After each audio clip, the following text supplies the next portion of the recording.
I have great pleasure in introducing my old friend, Mr.Ashok Sootha.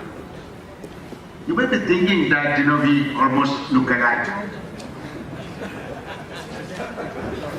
But we do totally different jobs. He's into IT, I'm in agriculture. However, we of course have worked together in CI when he was the president of CI in 2000, and as after completion of 15 years in Wipro, and today I think his contribution to Wipro has really gained a lot of growth in that organization. And after working for 15 years, he started his first company. That's Mindtree. And after that, at the age of 69, he formed the second company. And in fact, though I am not in touch with him, I knew his setting up new companies and all that. That is one of the reasons I also thought of starting my second company last year. Thanks to you, sir. Yeah. He's an engineer from Roorkee University. Now it's known as IIT Roorkee.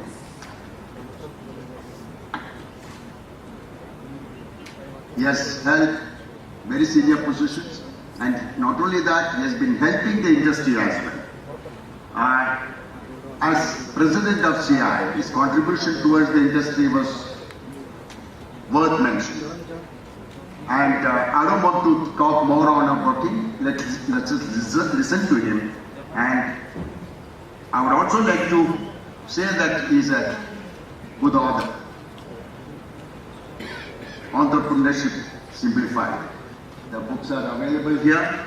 I just went through, for an half an hour, I went through the whole thing. Very good reading. I'm sure new startups and students will enjoy reading that. Thank you very much. Over to Ashok Sootha.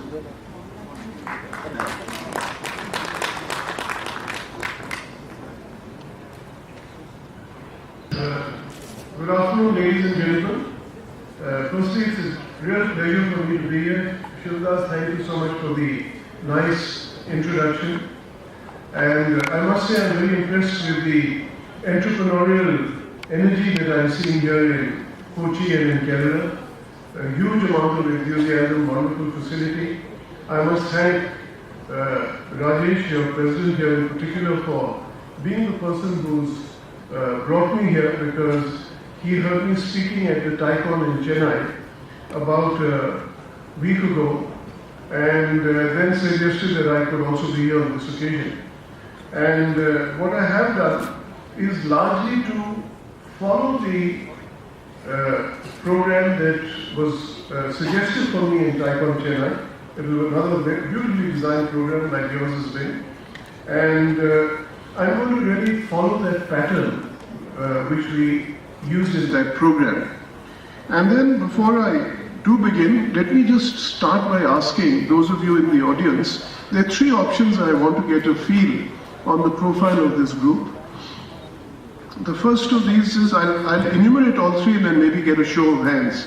So the first is, how many of people in this group are potential entrepreneurs? In the sense you haven't started an organization as yet, but you do plan to start. The second one is, how many of you are already started your enterprise, so therefore you are entrepreneurs, but don't have any external funding, which means you bootstrap your business. And the third one is entrepreneurs who actually got funding. So three things. Let me just get a show of hands. How many of you are keen on becoming entrepreneurs as you go along, maybe as parts of TiECon, whichever way? So if I look at it, maybe about 20 hands, maybe a little bit more now that I look this side. How many are already started your enterprise, already been entrepreneurs, but no external funding? I do want to extend. You bootstrap your business. Okay. So again, maybe another 15, 20. And then the third category is, how many already started entrepreneurial businesses and have taken external funding. So a fairly high, the number of, I won't say that the hands I've seen add up to 100%, but from what I see, you're almost equally divided in these three groups. And I'm sure every group has its own profile. The group I addressed in Chennai, for example, there were many more people who had bootstrapped. Here I seem to find that you're almost equal in terms of raising funds versus bootstrapping. And one of the things that you will clearly see is that at least we, my co-author, that is S.R. Gopalan, and myself clearly do recommend that you do need to get external funding. And we'll explain to you why. So now the second, and I'm sorry that there's a little goof up in terms of the slides not being available, but it doesn't really matter. I mean, the slides are only there to help you focus and get concentration. And maybe this is better, I'll get eye-to-eye contact with all of you. So the next subsection within this presentation was, why not you and why not now? And therefore this really refers to the very large group of people who are planning entrepreneurial ventures, about 1/3 of this audience. And the reasons are very clearly today there's a boom in the country, an entrepreneurial boom in the country. Technology changes are making new businesses and new business models possible. And funding is available as never before. So these are the plus reasons for going out and starting your venture. And why not now? Again, there's reason to pause. Of course, there's excitement, there's lots of opportunities, but you must also remember that the failure rates of new organizations continue to be very high. In fact, as there's a mad rush to get into the same segments by everybody, the failure rates tend to increase. Now, I hear all sorts of different numbers. By and large, I'll go with a number which says that 70% of all enterprises which start end up failing. And that's a huge loss of, apart from the financial loss, the mental loss, the stresses on people who get involved in those failures. I must again add, and a lot of what I'm saying is based around what we've then put into the book. And the whole idea in the book is to say that if you follow certain fundamentals, and those fundamentals are universal, then your probability for success of your enterprise become much larger. So it's almost like a handbook for an entrepreneur starting. And therefore what we cover in the book is things like what and what not, why and why not, how and how not, and when not. And timing becomes very important. In every respect, whether it's the timing at which you enter a market, whether it's the timing in which you raise your funds, and I'll come back again on this aspect to you later on. There's one other very important thing that I do want to emphasize, and that is that technology is making new businesses possible in a way that has never been possible before. New businesses, new business models, and just look around at you and visualize how the internet, or what we call as the web alone, has developed, literally in the space of about 15 years, all the way from Web 1.0 to what we now call as Web 5.0. And it doesn't mean in a business that these different forms of the web cannot coexist. You leverage that part of the web which is relevant to your business. So for example, Web 4.0 was the mobile web. You can visualize how many businesses have become possible with the creation of the mobile web. Then Web 5.0 is the emotional and semantic web, where today you can do sentiment analysis, you can watch people's faces, moves, try and do all sorts of analysis on that, and thereby create new business models which were not possible in the past. Another aspect of technology changes which I think is worth noting is the fact that today, and this is I think something I'm very enthused about. Before I got into IT, I had 20 years of a manufacturing background. I'm beginning to see a huge revival in manufacturing startups also. The reasons are IoT, the Internet of Things. There's nanotechnologies which are coming up and again lend themselves into manufacturing related investments. And so there's innumerable developments which are aiding. And of course we become more competitive. The environment which was really such a struggle for all of us in manufacturing has suddenly improved to be able to facilitate competitive global manufacturing. One other interesting example I'd like to highlight to you of how technology makes new businesses possible is, something not almost all of you are seeing around you, and that is the Uber and Ola models. They're not a new service at all. Everybody was always renting cars or hiring cars. But what did they do in order to be able to create a new business model? That new business model was possible only because of technology. Thanks, Rajesh. I can see it's there. I'll bring it down to this. So, because of the new technology, they were able to create a new business model whereby you can access the resource when you want. So the asset ownership has changed. The nature of the persons who are driving the car have changed from employees into self-employed entrepreneurs. And in the process, you've got a completely new viable business model which has got created, all due to the changes in technology. So now, I'll come to the next slide, which is thinking new and getting started. I've explained to you how in one aspect, you really need to see the technology changes in the environment. These are the ones which are going to help you to differentiate your business, being able to pick up. But again, this is a book about fundamentals, and therefore a couple of really important questions. One question to be asked is, what comes first, your idea or your decision to be an entrepreneur? Now, more often than not, somebody's got a burning desire to be an entrepreneur, and therefore I would imagine that might come first. But the danger also in that is that so often that people will pick up the first idea that comes to their mind, do a, if I may say, a half-baked business plan, try to raise funds on that. And I'm basing this observation on the 20 and odd people I see as a mentor who bring their business plans to me. And I do find that people haven't gone into adequate depth. I think there are going to be a few fundamental things which need to be seen and understood. So the first thing on your idea is, you've got to scan the market for big customer pain points. You must be eliminating some large customer pain. Or of course you may be meeting a new need which has not been felt before. Secondly, you've got to ask yourself, is the idea scalable? You've got to ask yourself, are you going to be the first mover or an early follower? And again, I will tell you, it's not necessary to be the first mover. If you look at it, Apple never produced the first iPhone or the first smartphone. It never produced the first notebook. And yet, it went on to create leaderships in the markets because it came up with better products. So when you come in as an early follower, your whole idea is to look at existing services and products around and say, how can I improve and differentiate with respect to somebody else's service which existed earlier? And I think here another wonderful example is Google. It wasn't the first search engine, but look at the way it dominates the market. The other aspects of being a first mover is that if you're moving into creating a new market, then you have to spend an enormous amount of money in order to be able to generate demand, to create or legitimize the market. And that's therefore one of the concerns that you'd have as a first mover. About differentiated offerings, I think the important thing to remember is that no differentiator lasts forever. You've got to have differentiators, also to have a shelf life of 2 to 3 years.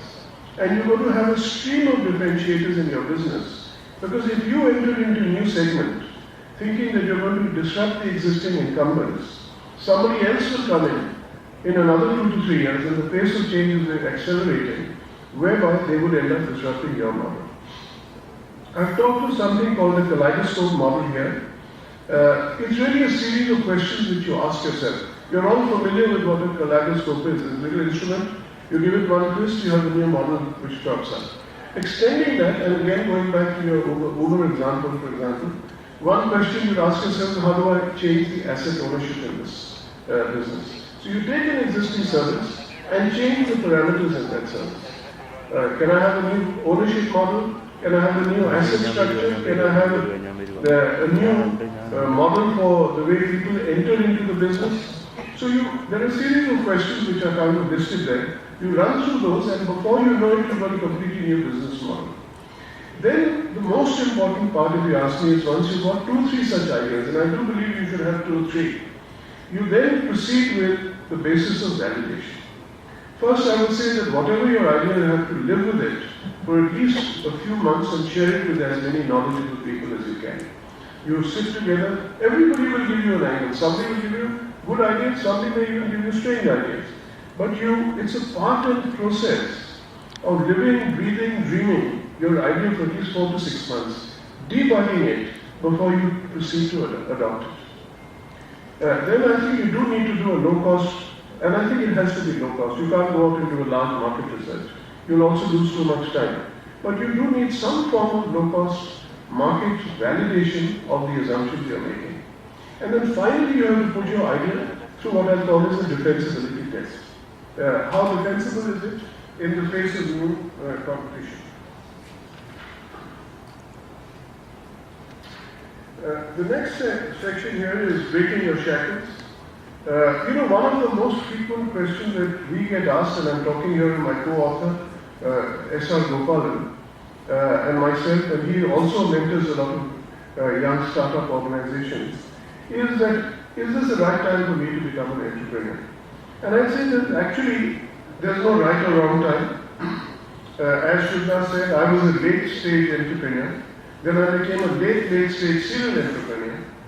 And you could do it straight out of college, though I don't really recommend that. I mean, everybody's not going to end up being a Bill Gates or the Google twins, or for that matter, Mark Zuckerberg. It's because of those really glamorous examples of wonderful success that people think that I can also go out and step out of college and become an entrepreneur. I do believe there's value in some experience.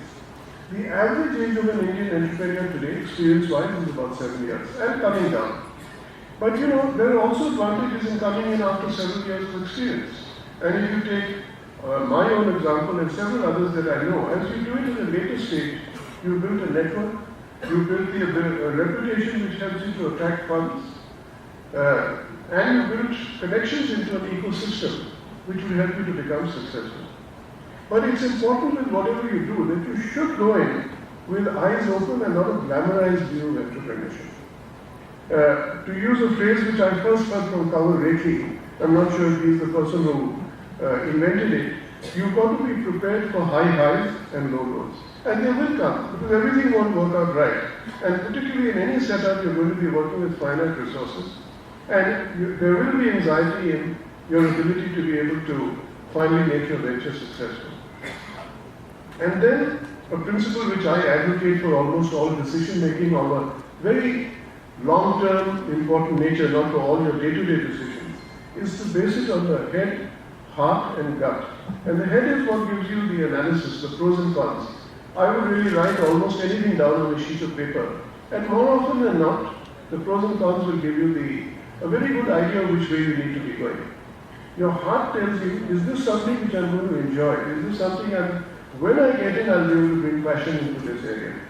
And your gut is your instinct. It tells you that when I look back on this decision, 5 years from now, I'll know that I took the right path. And if all of these are aligned, then you've got a much higher probability of success. If they are not aligned, that's the time to go back to the drawing board. And again, go through the process of starving out people, adapting your idea till you get that alignment. The next aspect is, here I'm going to say this with a degree of caution. Obviously, everybody is going to have different degrees of ambition. So do you necessarily need to go big? Again, as I said, I followed the structure there. And of course, the reason why I say I do believe that you do is that if you don't keep growing, you will eventually find that you taper off and then somebody else will overtake you. And therefore, if you've got a great idea, if you don't go fast enough to capture the market, somebody else will come and capture your market. So if you see that you've got a scalable idea to start with, then the issue is how do I go big? And this is why we do actually recommend that you must go for external funding. Because in one way or the other, funding is the fuel for accelerated growth. The reason why, single largest reason why companies fail is due to a shortage of money. And why do they fail? Because it's not that actually the money per se is only the ostensible reason. They didn't have money, but what it really means is they didn't have the time to be able to develop a market and create a viable business. And because of that, you run out of cash and then you have no option, you don't get your next round or you don't plan for something in future, and thereby you end up finding that you have to hold your business.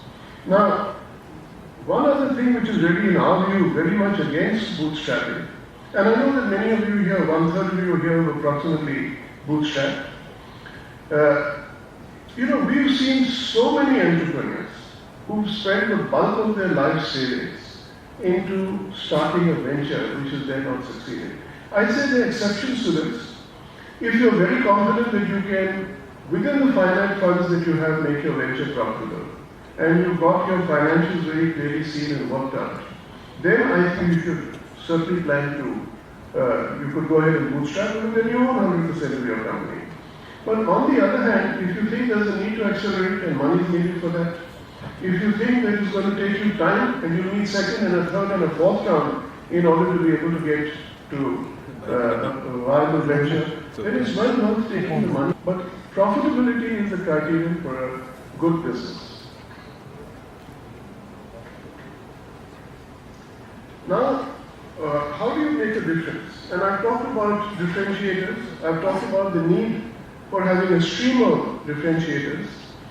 I touch on two important areas which again are not on the top of the mind of young organizations and young entrepreneurs, and that is creating the right organization culture. I described to you the values. The values will then lead to behavior, behavior leads to culture. And therefore the very important aspect of creating that. And I'll quote here Peter Drucker, who says that culture eats strategy for breakfast. And that's the importance that somebody like Peter Drucker really gives to that. And when you look back at it, I told you that all your strategy differentiators will have a finite life. But the only differentiator which nobody can replicate is your unique culture. And finally, corporate governance. You will find yourself under pressure. You may have a desire to take a shortcut somewhere here and there. And my experience is that those shortcuts will come back and hit you hard. And particularly as you seek to grow, the best way of doing it is to stick absolutely to the highest levels of corporate governance that you can visualize. We run Happiest Minds from the word go as a public company. We have all the board committees, all the disclosure standards that are required to be followed by a public company, though we are not required to have them. We appointed internal auditors the same day that we appointed our statutory auditors. Not required. But we thought it was very important for us to build in the right discipline, the right monitoring, and you never know what you're going to catch in that process. And of course it unearths lots of things which as an organization grows need you to keep on being continuously improved. Finally, the issues you're all set, and the last slide here is about what are you waiting for. And I've talked to you about the importance of the timing. I've talked to you about the dangers of having to create a market. So, between being too early and too late for a market, in fact, my view is that the bigger danger is in being too early. Because then you're going to create demand. And you can look back at so many businesses which came in actually earlier than the technology infrastructure was ready. I can give you two examples. One is Fairmark. It was a very well-run company, but it was really far too early to do home deliveries and so on like you find being done by the e-commerce companies today. The other one was Shadi.com. It came in like a .com company and then collapsed. And today you've got Bharat Matrimony and many others which have come in and been successful. So it's a question of getting the right entry at the right time when the market and technology infrastructure supports your business. The second aspect is for raising funds. Let's presume you're going to do 3 rounds or 4 rounds of fundraising. And all the industries will go through cycles of overvaluation and undervaluation.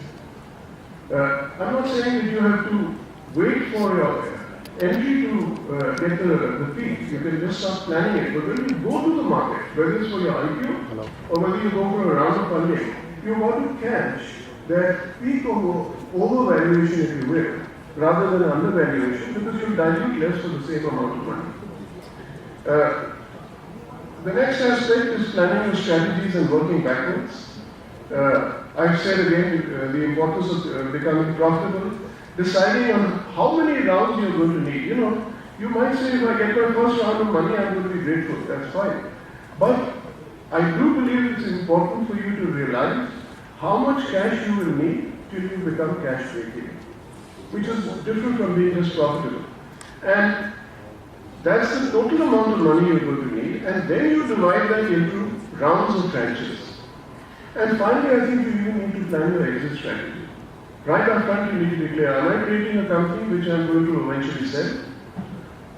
And then thereby monetize the value I have created? Or is it a company you're going to be able to take public? And finally, there are, we started with the assumption that is all of you are interested in or already are entrepreneurs, and therefore I treat it as a given. But I do think there will be certain personal characteristics which will be very important for you to see through this journey, as life will face you with hurdles as you go along. I've only mentioned three. One is resilience, because you need to be able to take the blows and bounce back. Second is perseverance. For example, and in perseverance, we certainly don't approve of a strategy called fast failure. If required, you may pivot your strategies, find a new business model. But I think that fast failure is, in a sense, a recipe for disaster. And the third, I must tell you, which is really important, is risk minimization. Everybody thinks of an entrepreneur as being a risk taker. All of us are risk takers. You take a risk when you cross the road today. But I think the role of the entrepreneur is having settled on a business model, having settled on your idea, how do you visualize all the real risks and how do you minimize your risks? So with this, I'm at the end of my presentation. Thank you so much, and I'll be happy to take any questions that you have.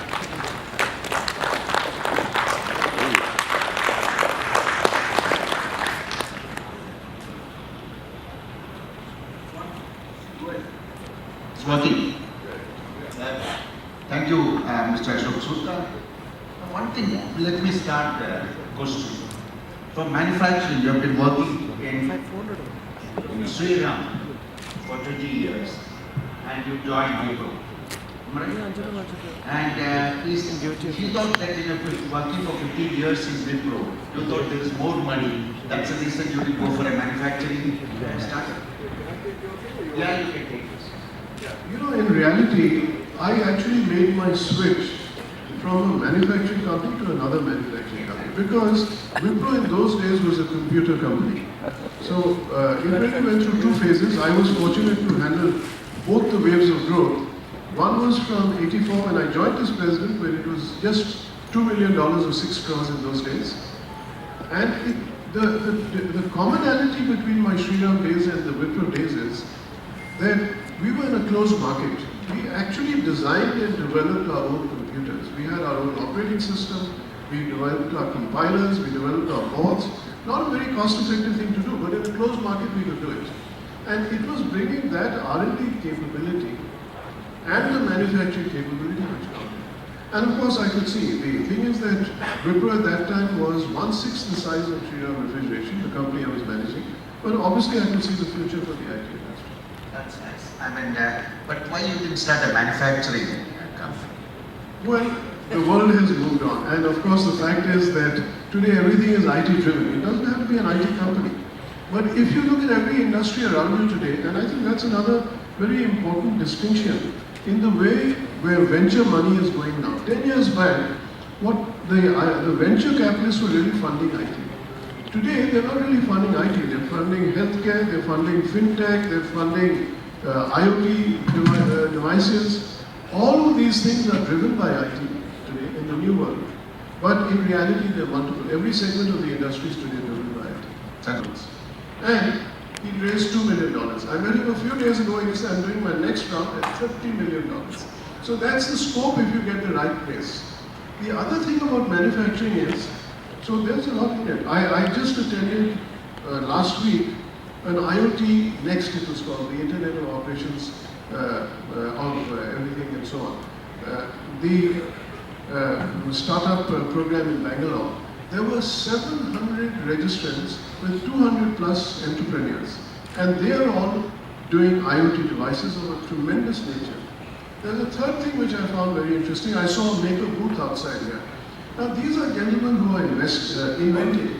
Every startup has to have innovation. But the makers are actually inventors. who are then doing that innovation. And every innovation is not invention, but the makers are doing that. And I'm seeing young kids out of college creating drones, creating robots, tremendous amount of future. Thank you, Ashok. Yeah, Any questions? Yes, sir. 70% are creative, and in the IT is on the higher side further. According to Chris Global, 90% are creative. So we have innumerable opportunity in IT and innumerable failure. Let me try and understand if I got your question. You first used my, what are you saying after that is even higher? That is Chris Global says IT 90% is failure. Yeah, so that is why I said there are more than one set of numbers around, and they could be even higher. But I tell you, there's an interesting concept that we framed in this book. And what we're saying is that failure and success are actually two ends of a spectrum. There's no such thing as completely failing in that sense. I would say failure is an opportunity to jump up and try again. And from that angle, you're not. But on that venture, what we would say is 1 or 2 on that scale of 10 is when you have completely, the VCs have not made any money, and you've not made any money. You could have a 3 where the terms are such that you've not made any money, but the VCs have still made some money. They gave you nothing else, they might have broken even at 3 or 4. And thereafter, there are various degrees of success. So there's no such thing as a complete failure in that sense. You try and salvage whatever you can do, and then you move on from there. And I think if you look at it from that angle, I think it's a much better definition of saying, yes, where are you on the spectrum of success, as distinct from saying, have I failed or have I succeeded? Thank you, Ashok. Second question. No, I think there's more question. I think at the lunch time, if you want, we can discuss. Oh, this is My boss says, Kumar says that lunch time now, it's closed. Thank you. Yes, sir. BK. Yeah, please.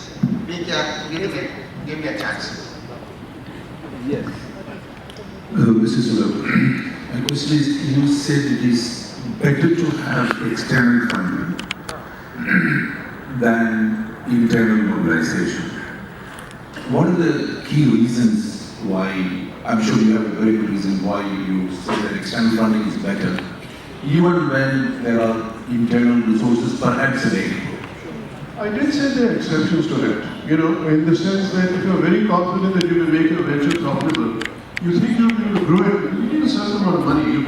What is enough resource?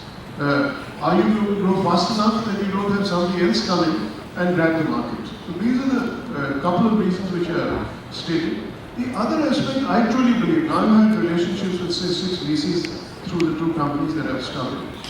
And my experience is that they add a lot of value. They help you to modify and adapt your idea.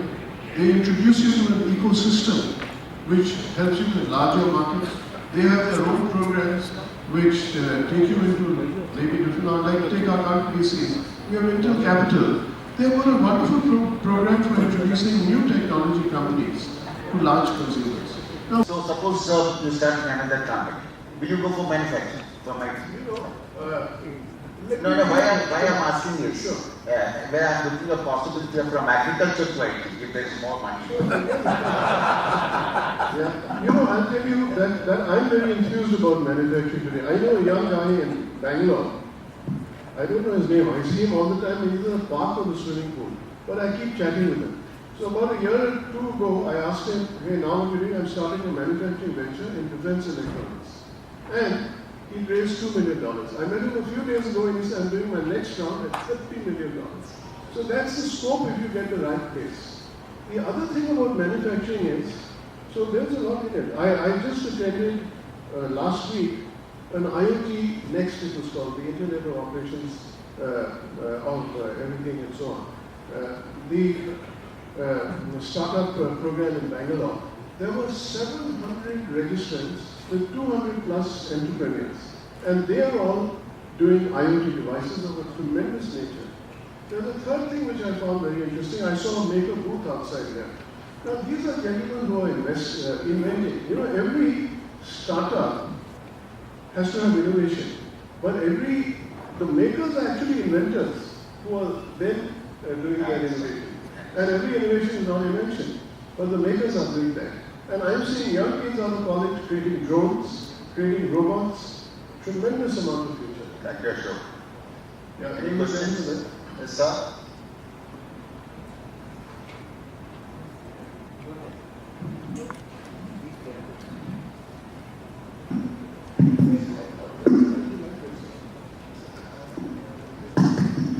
You said in your speech, 70% are failure. And in the IT, it's on the higher side further. According to this government, 90% are failure. So we have innumerable opportunity in IT and innumerable failure. Let me try and understand if I got your question. You first used my statement saying 70% failure. That is it. Okay, and what are you saying after that is even higher? That is this government says IT 90% is failure. Yeah, so that is why I said there are more than one set of numbers around, and there could be even higher. But I tell you, there's an interesting concept that we framed in this book. And what we're saying is that failure and success are actually two ends of a spectrum. There's no such thing as completely failing in that sense. I would say failure is an opportunity to jump up and try again. So from that angle, you're not. But on that venture, what we would say is 1 or 2 on that scale of 10 is when you have completely, the VCs have not made any money, and you've not made any money. You could have a 3 where the terms are such that you've not made any money, but the VCs have still made some money. Even nothing else the money broken even at 3 and 4. And thereafter there are various degrees of success. So there's no such thing as a complete failure in that sense. You try and salvage whatever you can do and then you move on from there. And I think if you look at it from that angle, I think it's a much better definition of saying, yes, where are you on the spectrum of success? As distinct from saying, have I failed or have I succeeded? Thank you, Ashok. Second question. No, I think there's more question. I think at the lunchtime you want to get discussed. This is My boss says, Kumar says that lunchtime now, it's closed. Thank you. Yes, sir, VK. Yeah, please. VK, give me a chance. Mr. Sootha, my question is, you said it is better to have external funding than internal mobilization. What are the key reasons why, I'm sure you have a very good reason why you say that external funding is better, even when there are internal resources perhaps available? I did say there are exceptions to that. You know, in the sense that if you're very confident that you can make your venture profitable, you think you'll be able to grow it, you need a certain amount of money. What is enough resource? Are you going to grow fast enough that you don't have somebody else come in and grab the market? So these are the couple of reasons which are stated.